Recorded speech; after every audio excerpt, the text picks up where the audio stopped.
السلام علیکم ورحمۃ اللہ وبرکاتہ۔ محترم ناظرین، مدرسہ اسلامی شعائر میں سے ایک ہے۔ مدرسے کے اندر اسلامی تہذیب اور اسلامی تمدن کی حفاظت کی جاتی ہے۔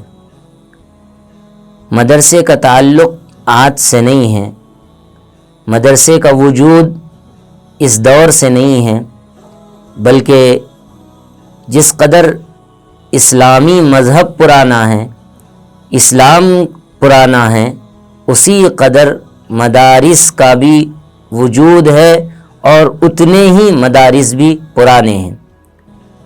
سب سے پہلا مدرسہ اللہ کے رسول صلی اللہ علیہ وسلم نے مسجد نبوی میں ایک چبوترے پر قائم کیا تھا، جسے صفہ چبوترا کہا جاتا ہے، جس پر بڑے بڑے صحابہ کرام رضوان اللہ تعالی علیہم اجمعین نے بیٹھ کر اللہ کے رسول صلی اللہ علیہ وسلم سے علم دین کو حاصل کیا اور اسی علم کو دنیا کے کونے کونے میں پھیلایا۔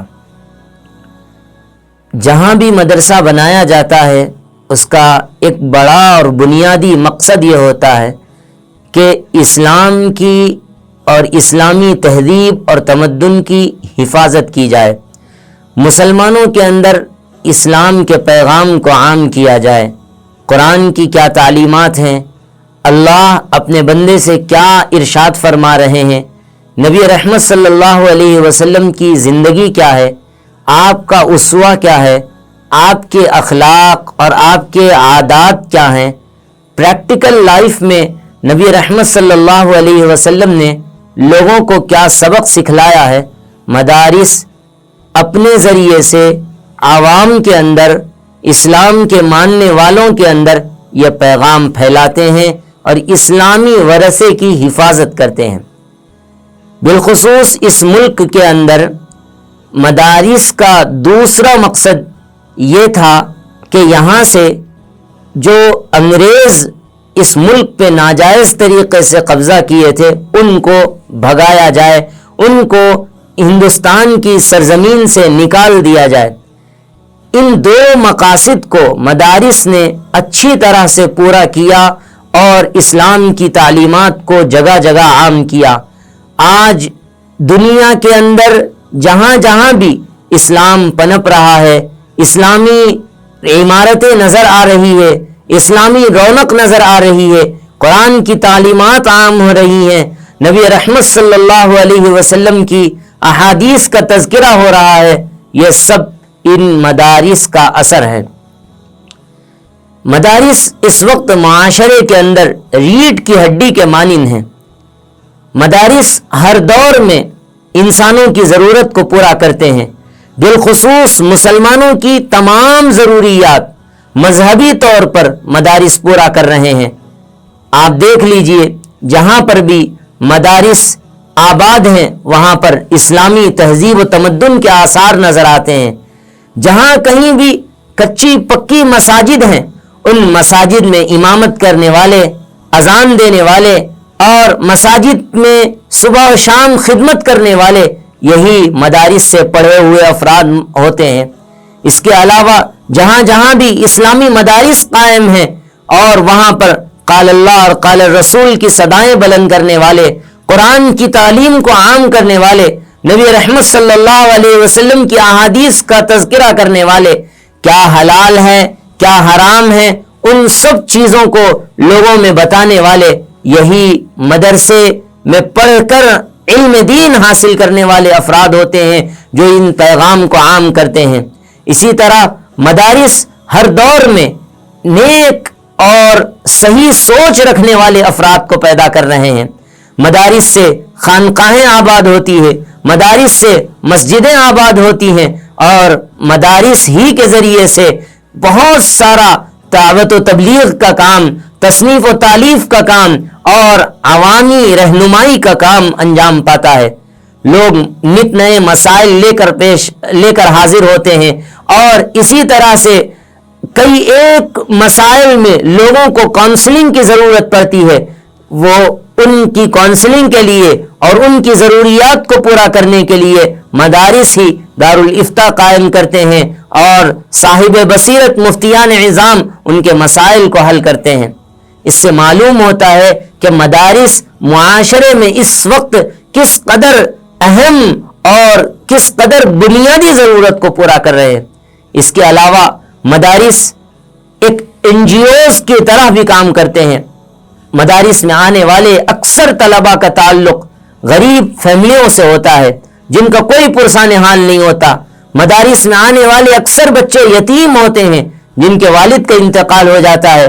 مدارس ان بچوں کی کفالت کرتے ہیں اور ان کو مفت تعلیم دیتے ہیں۔ صرف مفت تعلیم نہیں دیتے بلکہ ان کے کھانے کا، ان کے پینے کا اور ان کے رہنے کا اور ان کے صحیح پہننے کا بندوبست کرتے ہیں اور ان کو ان کی بنیادی ضروریات فراہم کرتے ہیں۔ تو اس معنی کر مدارس NGOs کا کردار بھی نبھاتے ہیں۔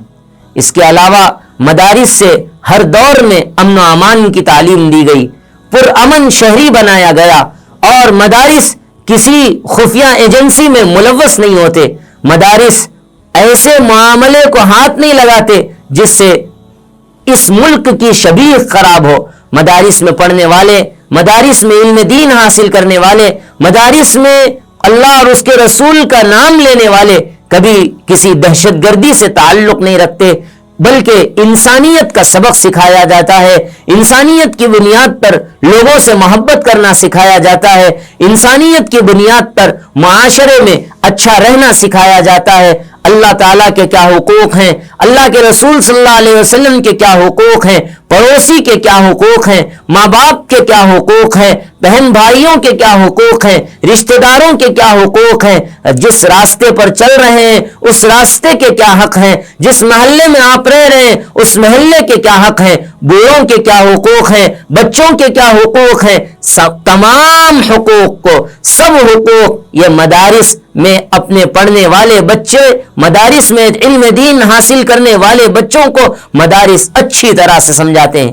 اسی بنیاد پر علامہ اقبال رحمۃ اللہ علیہ نے ایک وقت میں ساری دنیا کا مشاہدہ کرنے کے بعد، بالخصوص یورپ کی سرزمین کا مشاہدہ کرنے کے بعد اپنے ایک مکتوب میں لکھا تھا کہ ان مکتبوں کو، ان مدرسوں کو اسی حالت میں رہنے دو، غریب مسلمانوں کے بچوں کو انہی مدارس میں پڑھنے دو۔ اگر یہ ملا اور درویش نہ رہے تو جانتے ہو کیا ہوگا؟ جو کچھ ہوگا میں انہیں اپنی آنکھوں سے دیکھ آیا ہوں۔ اگر ہندوستانی مسلمان ان مدرسوں سے محروم ہو گئے تو بالکل اسی طرح ہوگا جس طرح اندلس میں مسلمانوں کی 800 برس کی حکومت کے باوجود آج غرناطہ اور قرطبہ کے کھنڈرات اور الحمرا کے نشانات کے سوا اسلام کے پیرووں اور اسلامی تہذیب کے آثار کا کوئی نقش نہیں ملتا۔ ہندوستان میں بھی آگرہ کے تاج محل اور دلی کے لال قلعے کے سوا مسلمانوں کی 800 سالہ حکومت اور ان کی تہذیب کا کوئی نشان نہیں ملے گا۔ مدارس کی اہمیت و ضرورت اور مسلم معاشرے پر ان کے احسان عظیم کا تذکرہ کرتے ہوئے علامہ سید سلیمان ندوی لکھتے ہیں، ہم کو یہ صاف کہنا ہے کہ عربی مدرسوں کی جتنی ضرورت آج ہے، کل جب ہندوستان کی دوسری شکل ہوگی اس سے بڑھ کر ہوگی۔ یہ ہندوستان میں اسلام کی بنیاد اور مرکز ہوں گے۔ لوگ آج کی طرح کل بھی عہدوں اور ملازمتوں کے پھیر اور ارباب اقتدار کی چاپلوسی میں لگے ہوں گے، اور یہی دیوانے آج کی طرح کل بھی ہوشیار رہیں گے۔ اس لیے یہ مدارس جہاں بھی ہوں، جیسے بھی ہوں، ان کا سنبھالنا اور چلانا مسلمانوں کا سب سے بڑا فریضہ ہے۔ اگر ان عربی مدرسوں کا کوئی دوسرا فائدہ نہیں تو یہی کیا کم ہے کہ یہ غریب طبقوں میں مفت تعلیم کا ذریعہ ہیں، اور ان سے فائدہ اٹھا کر ہمارا غریب طبقہ کچھ اور اونچا ہوتا ہے اور اس کی اگلی نسل کچھ اور اونچی ہوتی ہے، اور یہی سلسلہ جاری رہتا ہے۔ حکیم الامت حضرت تھانوی رحمۃ اللہ علیہ ان مدارس کے بارے میں ارشاد فرماتے ہیں، اس وقت مدارس علوم دینیہ کا وجود مسلمانوں کے لیے ایسی بڑی نعمت ہے کہ اس سے بڑھ کر کوئی دوسری نعمت نہیں۔ دنیا میں اگر اسلام کے بقا کی کوئی صورت ہے تو یہ مدارس ہیں۔ نبی رحمت صلی اللہ علیہ وسلم نے علماء کے سلسلے میں علم کے سلسلے میں صاف الفاظ میں ارشاد فرمایا ہے اغد عالما او متعلما او مستمعا او محبا ولا تکن الخامسہ فتہلک. 4 چیزوں کو اللہ کے رسول صلی اللہ علیہ وسلم نے گنایا اور فرمایا کہ تم یا تو عالم بن جاؤ یا علم کے طلب کرنے والے بن جاؤ یا علم سیکھنے والے بن جاؤ یا علم سے محبت رکھنے والے بن جاؤ اور تم 5ویں نہ بنو. ان 4 میں سے ہٹ کر جو مسلمانوں کے لیے علم کے لیے نقصان کا باعث ہے یا علم دین کے لیے جو رکاوٹ کا ذریعہ بن رہا ہے اس کے بارے میں اللہ کے رسول صلی اللہ علیہ وسلم نے پیشن گوئی فرمائی کہ وہ ہلاک ہو جائے گا. اس لیے ہمیں اس وقت میں پہلے سے زیادہ مدرسوں کی حفاظت کرنی ہے. مدرسوں کے حفاظت کے لیے ہم مسلمانوں کو آگے آنا ہے اور مدرسوں کی حفاظت کے لیے ہم جو کچھ کر سکتے ہیں ہمیں اپنی ذمہ داری نبھانی ہے، کیونکہ اس وقت مدارس کا وجود ہم سب کے لیے ضروری ہے اور یہیں سے ہم اپنے اس دین کی اور اسلام کی حفاظت کر سکتے ہیں. لیکن اس کے باوجود ہم دیکھ رہے ہیں کہ آج لوگ مدارس کے سلسلے میں غلط فہمی کے شکار ہیں. آپ بتائیے مدارس کے اتنے فائدے ہیں اور مدارس سے انسانیت کا اتنا بڑا کام ہو رہا ہے، تو کیا ہمارے لیے مدارس کا وجود نفع مند ہے یا نقصان دہ ہے؟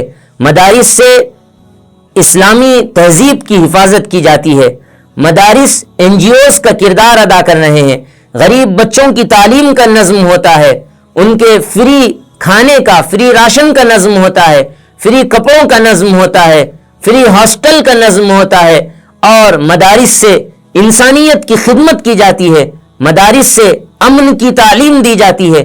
یہ سب کے ہوتے ہوئے بھی آج اگر ہم غلط فہمی کے شکار ہیں تو ہمیں اپنے بارے میں غور کرنے کی اور سمجھنے کی ضرورت ہے.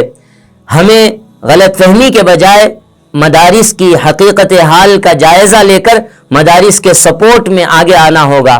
ہمیں اپنے ہر گھر سے ایک فرد کو مدرسے میں اسلامی تعلیم کے لیے آگے کرنا ہوگا اور ہر مکتب میں اپنے ہر بچے کو بھیج کر اسلام اور اسلامی تہذیب و تمدن کی حفاظت کرنی ہوگی. اور اس کے ساتھ ساتھ ہم جس طرح سے سال بھر مدرسے کی اعانت کرتے ہیں اور مدرسے کے سلسلے میں ہم اپنے تئیں اچھے جذبات رکھتے ہیں، ہمیں ان جذبات کو اور آگے بڑھانا ہوگا. مدرسے کے سلسلے میں نرم دلی، مدرسے کے سلسلے میں الفت اور انسیت کا جذبہ اپنے دلوں میں پیدا کرنا ہوگا. یہ اس وقت ہندوستان کے اس معاشرے کے لیے اور ہندوستان میں رہنے والے ہر مسلمان کے لیے سب سے بڑی اور سب سے اہم ضرورت ہے.